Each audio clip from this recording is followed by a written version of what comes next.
बहुत आपको अच्छा कैसा लगा, लगा? हमको तो बहुत अच्छा लगा है, खुशी अच्छा, है हमको। गाँव में पहले नंबर कोई भी अच्छा। कर्मचारी नहीं है अभी तक। नमस्कार साथियों, बुंदेलखंड की पावन धरती से एक बार फिर संघर्ष की जीत हुई है। जो हमारे साथ आज बलराम राजपूत जी हैं, जो एमपीपीएससी फूड सेफ्टी ऑफिसर में सेकंड रैंक प्राप्त की है। ये टीकमगढ़ जिले के बनेरा ग्राम के रहने वाले हैं और आज हम इनकी असफलताओं की और सफलताओं की बात करेंगे और इनकी फैमिली बैकग्राउंड सब कुछ बात करेंगे और संघर्ष कितनी मेहनत की है। इनके पास कंसिस्टेंसी और कंटिन्यूटी का एक विशाल पर्वत है। ना तो उसको कोई गरीबी तोड़ पाई है, ना कोई पैसा तोड़ पाया है, ना ही सोशल मीडिया रोक पाई है। आगे इनसे बात करते हैं और इनके एजुकेशन सिस्टम के बारे में भी बात करेंगे कि कैसा क्या रहा है। बताइए कि आपका प्राइमरी एजुकेशन कैसा रहा है? जी सर, मेरा ही प्राइमरी एजुकेशन मामा के यहाँ से हुई है, सिजौरा से, और जहाँ मैंने 1 से 8 तक की तैयारी की है।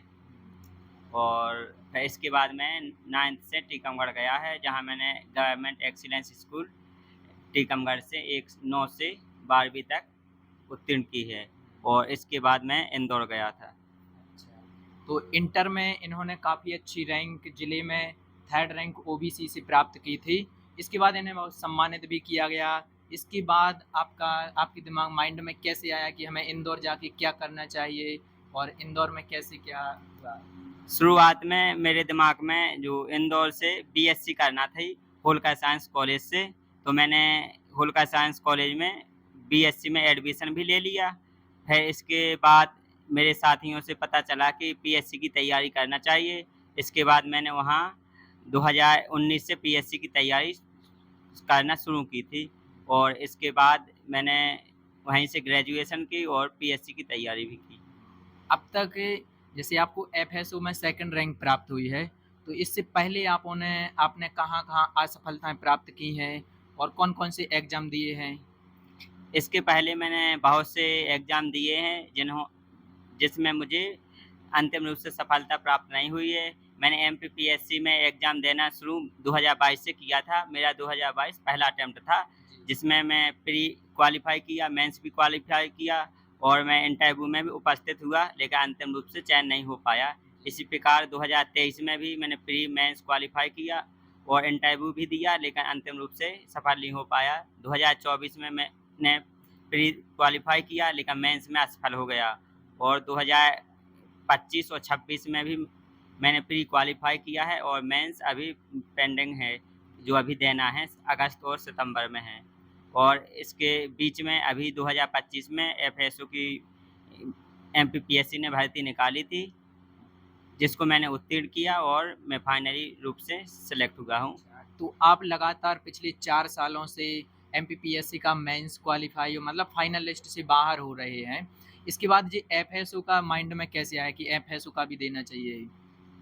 जी सर, इसमें जैसे 2025 में एफएसओ की भर्ती निकली थी, जिसमें जो योग्यता के रूप में स्नातक में केमिस्ट्री चाहिए थी, जो मेरे पास थी, और 2025 का मेंस जो जून में होना था, वो हाई कोर्ट में उसमें रिट के कारण वह हो नहीं पाया समय पर। इसलिए मेरे दिमाग में आया कि एफएसओ की तैयारी करना चाहिए, क्योंकि मेंस की डेट आगे बढ़ती जा रही थी। तो मैंने अगस्त सितंबर से एफएसओ की तैयारी करना शुरू की थी, और जिसका एग्ज़ाम 14 दिसंबर को हुआ था, और जिसमें मैं अंतिम रूप से चयनित हुआ हूँ। अच्छा, तो जो आपने एफएसओ का भी दिया है उसमें प्री होता है, मेंस भी होता है, इंटरव्यू भी होता है। तो प्री में क्या-क्या सिलेबस, मेंस का क्या सिलेबस रहता है? उसमें जो एफएसओ भर्ती है, उसमें 2 चरण होते हैं। एक मेंस होता है, और अन अन अंतिम रूप से इंटरव्यू होता है। जो मेंस होता है वो 450 नंबर का होता है, जिसमें 150 क्वेश्चन होते हैं, जो पार्ट ए और पार्ट बी में डिवाइड होते हैं। पार्ट ए में एमपीजीएस से संबंधित होता है, करंट होता है, और आईसीटी होती है। और पार्ट बी में जो टेक्निकल पोर्शन होता है, उसमें जो फूड से संबंधित, एग्रीकल्चर से संबंधित, माइक्रोबायोलॉजी से संबंधित, और जो फूड केमिस्ट्री संबंधित सिलेबस शामिल होता है, जिसके 100 क्वेश्चन होते हैं, और पार्ट ए के 50 क्वेश्चन होते हैं, जिसमें 1/3 की माइनस मार्किंग भी होती है, और बस इसके बाद मेंस क्वालीफाई करने के बाद इंटरव्यू भी होता है 50 नंबर का, और दोनों को जोड़कर फाइनल मेरिट लिस्ट बनाई जाती है। कई बार क्या होता है कि 4 साल से आप जैसे फाइनल लिस्ट से बाहर हो रहे थे, तो एक वो डिमोटिवेशन टाइप का मिलता है कि हमारा नहीं हो रहा है, नहीं हो रहा है। फिर आपने कैसे ये 4 साल के बाद भी अपना एक आत्मविश्वास को कैसे बनाए रखा कि हम करेंगे कुछ? पीएससी की तैयारी शुरू करने से पहले मुझे पता था कि पीएससी एक बड़ी परीक्षा है, जिसमें असफलताओं का सामना निश्चित रूप से करना ही पड़ता है, और जो मेरे सीनियर थे, भैया लोग थे, वो पहले से भी तैयारी कर रहे थे, उनको भी सफलता बहुत असफलताओं झेलने के बाद प्राप्त हुई थी। तो मैं पहले से ही इस बारे में जानता था कि असफल तो होंगे ही, लेकिन छोड़ना नहीं है, लगे रहना है, और मैं लगातार लगा रहा, उसमें बीच में असफल भी होता रहा, लेकिन मैं अंतिम रूप से बस प्री मेंस देता रहा, इंटरव्यू भी देता रहा, लेकिन अंतिम रूप से सफलता प्राप्त हुई। इसके बाद इसके साथ-साथ आपने मतलब बीएड भी कर रखा है, तो जी। बीएड और एमए जैसे किस हिसाब से कर रखा था? आपने क्या सोच के चल रहे थे? कोई दूसरा प्लान था या फिर ओनली एमपीपीएससी ही था?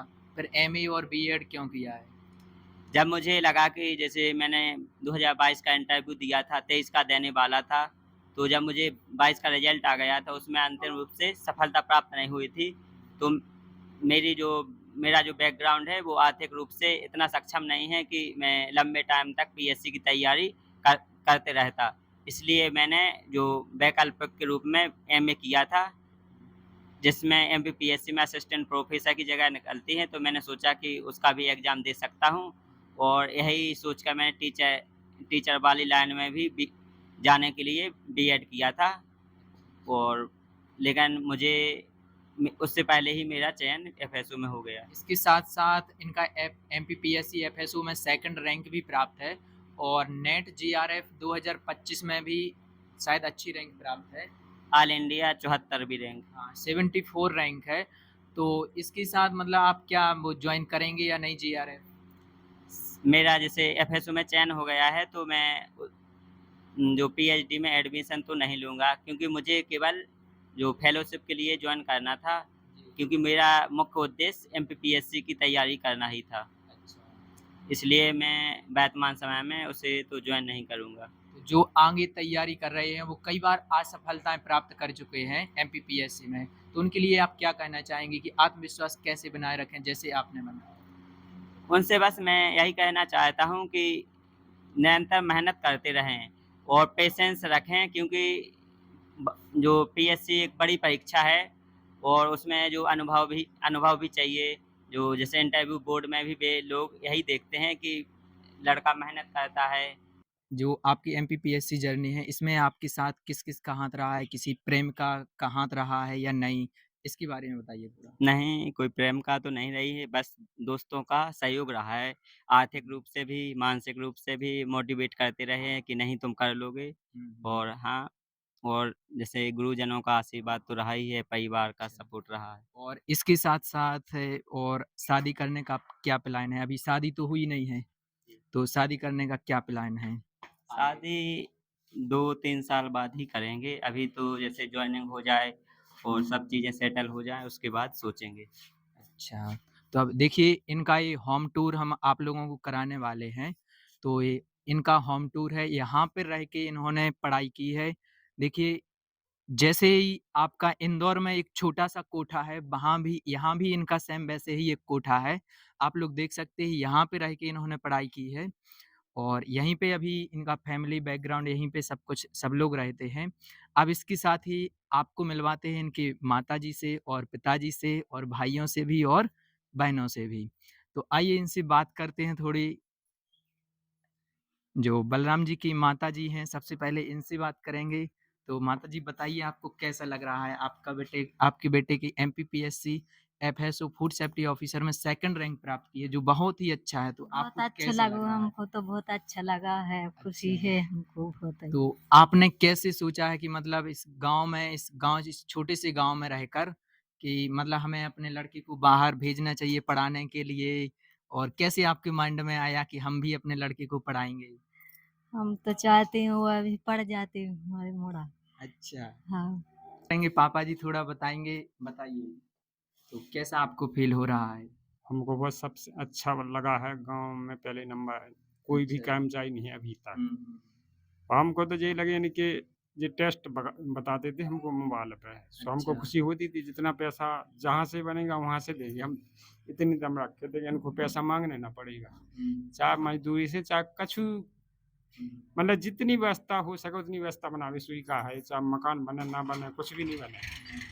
ई के इलाज हम आपने इतना संघर्ष किया है, आर्थिक स्थिति भी ठीक नहीं थी, फिर भी अपने बेटे को पढ़ाया-लिखाया है, उन्होंने भी आपको अच्छी सफलता दी है। तो आप इसके बाद इनकी अभी शादी भी नहीं हुई है, तो शादी के बारे में आप क्या कहेंगे? शादी कैसे कब करेंगे और कैसा है भी क्या? ये नहीं कि इस टाइप पे है, कहने अब अच्छा, कितना टाइम चाहिए? जैसे अच्छा। हम लोग हमसे तो कई लोग पूछते हम तो बताते हैं कि अभी हम नहीं बता पाएँगे जब उनको हुँ।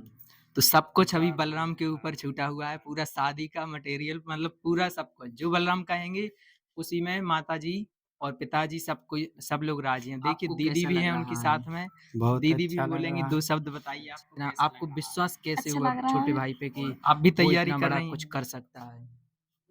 वो लोग हर चीज़ भेजते थे मतलब कि इन जब पेपर रिज़ल्ट आता था, जो वो हर प्रूफ़ भेज देते थे कि हमारा ऐसा चल रहा है। इसके साथ देखिए राजेश भी बलराम के छोटे भाई हैं, जो इंदौर में रहते हैं और अच्छी तैयारी करते हैं। इनसे भी बात करेंगे, बताइए आपको कैसा लग रहा है? हमको बहुत अच्छा लग रहा है कि हमारे लिए मदद भी होगी इससे हाँ, कि और बिलात कुछ उनकी सहारे ही हैं हम लोग। अच्छा। खुशी तो बहुत है। हुँ, और इसके साथ ही आप बताइए तो भाभी को कब ला रहे हैं आप? वो अभी हमको पता नहीं है, वो भैया का ही है। अच्छा, हाँ, तो आप किसकी तैयारी कर रहे हैं? हम भी पीएससीआई की कर रहे हैं। अच्छा और इसके साथ क्या-क्या कर रहे हैं? इसके साथ बीए कर रहे और बीएससी। जी, तो देखिए बुंदेलखंड की इस पावन धरती पे रहकर टीकमगढ़ जिले के ग्राम बनेरा से इन्होंने एक आर्थिक स्थिति भी ठीक-ठाक नहीं थी, एक छोटे से कोठे में रहकर तैयारी की, फिर भी इंदौर जैसे शहर में भी रहा है। फिर भी मतलब अच्छी रैंक प्राप्त की है, तो आप लोग ये मत सोचिए कि आर्थिक स्थिति ठीक नहीं है, तो हमें कोई सोशल मीडिया भी इस टाइप से डिस्टर्ब कर रही है या कोई भी। तो ऐसा कुछ भी नहीं है ना?